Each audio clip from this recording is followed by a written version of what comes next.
Hello కిడీస్. సరే, మరి ఎప్పుడు ఆఫీస్ ముచ్చట్లు ఏం వింటారు? ఇవాళ కాస్త యూస్ఫుల్ ముచ్చట్లు విందామా?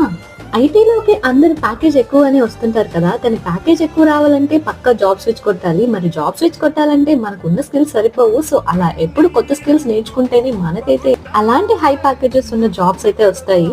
First 2 to 3 years job switch అవ్వడం చాలా easy. But once we are get experience and ఒక 4+ or 6+ అయిందనుకోండి, జాబ్ స్విచ్ కొట్టడం చాలా టఫ్ అండ్ దానితో పాటుగా పైగా ఇప్పుడు కాంపిటీషన్లు, ఏఐలు అబ్బో మామూలుగా లేదు. ఇక రాత్రి పగలు కూర్చొని చదివినా కూడా జాబ్ వస్తుందా లేదా అనే గ్యారంటీ లేదు. అలాంటి కాంపిటీషన్ లో మీరు ఒకవేళ ఈ ఫీల్డ్ లోకి రావాలంటే ముందే డిసైడ్ అయిపోండి, లైఫ్ లాంగ్ స్టూడెంట్ గానే ఉంటాను అని.